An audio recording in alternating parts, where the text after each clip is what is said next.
السلام علیکم ورحمۃ اللہ وبرکاتہ۔ دوستوں، آج پھر ہم نورانی قاعدہ کا تختی نمبر 8 یعنی کہ تنوین اور نون ساکین کا قاعدہ لے کر حاضر ہوئے ہیں۔ اس میں ہم دیکھیں گے کہ تنوین کس کو کہتے ہیں اور نون ساکین کس کو کہتے ہیں، اور اس دونوں میں کیا فرق ہے، کس طریقے سے اس کو پڑھتے ہیں۔ سب سے پہلے اس کا قاعدہ دیکھیں۔ تنوین دو زبر دو زیر دو پیش کو کہتے ہیں، جس کے قاعدے کی پڑھائی اور مشق ہم لوگ پیچھے کر چکے ہیں۔ یہاں پر دیکھیں، جس نون پر جزم ہو اس کو نون ساکین کہتے ہیں۔ جس نون کے اوپر اگر جزم ہو تو ہم اسے نون ساکین کہیں گے۔ تنوین کس کو کہتے ہیں آپ پیچھے قاعدے میں دیکھ چکے ہیں۔ چلے اس کا قاعدہ ایک بار دیکھ لیں۔ جس نون پر جزم ہو اس کو نون ساکین کہتے ہیں۔ تنوین اور نون ساکین کی آواز یکساں یعنی کہ ایک طرح ہوتی ہے، جیسے با دو زبر بن برابر ہے با نون زبر بن کے۔ تا دو زبر تن، تا نون زبر تن۔ اب اس میں آپ دیکھیں کہ تا دو زبر تن کو بھی ہم متن میں تن پڑھتے ہیں اور تا نون زبر تن کو بھی تن پڑھتے ہیں، جبکہ لکھاوٹ میں دونوں الگ طریقے سے ہے۔ ایک پر دو زبر ہے اور ایک پر تا نون پہ زبر تن ہے۔ تو اسی لیے ہمیں قاعدہ میں بتایا گیا کہ تنوین اور نون ساکین دونوں کی آواز یکساں یعنی کہ ایک طرح ہوتی ہے۔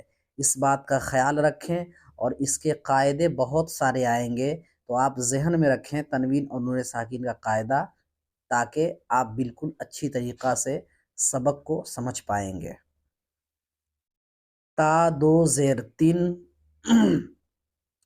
تا نون زیر تین، تا دو پیش تن، تا نون پیش تن، سا دو زبر سن، سا نون زبر سن، سا دو زیر سن، سا نون زیر سن، سا دو پیش سن،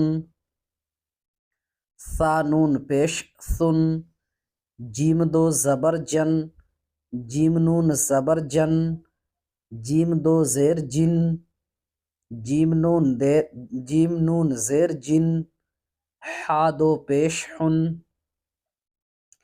جیم دو پیش جن، جیم نون پیش جن، دال دو زبر دن، دال نون زبر دن، دال دو زیر دن، دال نون زیر دن، دال دو پیش دن، دال نون پیش دن۔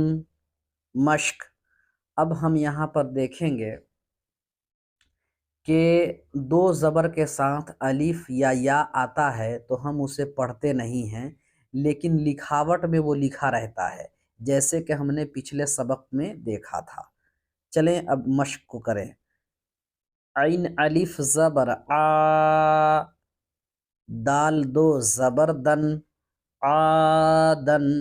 اب اس میں الف لکھا ہوا ہے لیکن ہم الف کو پڑھیں گے نہیں، کیوں؟ کیونکہ یہاں پہ دو زبر ہے۔ آدن، سین واو زبر سو، حمزہ دو زیر ان، سو ان، قاف زبر قا، را یا زیر ری، قری، با دو پشمن، قریمن، فا زبر فا، میم نون زبر من، فمن، عین زبر ع، وا یا زیر غی، عظی، میم دو پشمن، عظیمن، کاف نون پیش کن، میم زبر ما، را زبر را، مارا، ضاد دو پیش دن، مرضن، را زبر را، سین واو پیش سو، رسو، لام دو پیش لن، رسولن، شین یا زبر شی،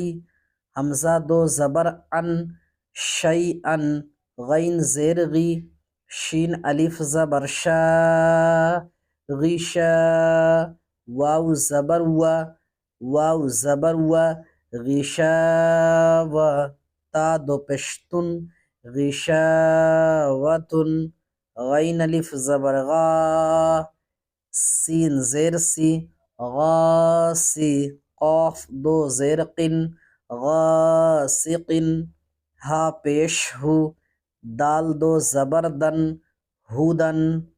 اب دیکھیں میں نے آپ کو پہلے بتایا تھا کہ دو زبر کے بعد اگر الف ہو یا ہو اور اس پہ کوئی بھی حرکت نہ لکھی ہو یا کوئی بھی ایسے چیز نہیں لکھا ہو جس کو ایک دوسرے سے ملا کے پڑھتے ہیں تو اس کو ہم خالی چھوڑ دیں گے۔ جیسے یہاں پہ شروعاتی میں یا ہے تو ہم اس کو نہیں پڑھیں گے، سیم اسی طریقے سے شروع میں الف ہے تو نہیں پڑھیں گے، کیوں؟ کیونکہ اس سے پہلے دو زبر ہے۔ چلیں اس کا مشق دیکھیں۔ عادن، سوئن، قریب، فمن، عظیم، کن، مرض، رسول، شیئن، غشاوة، غاسق، ہدن۔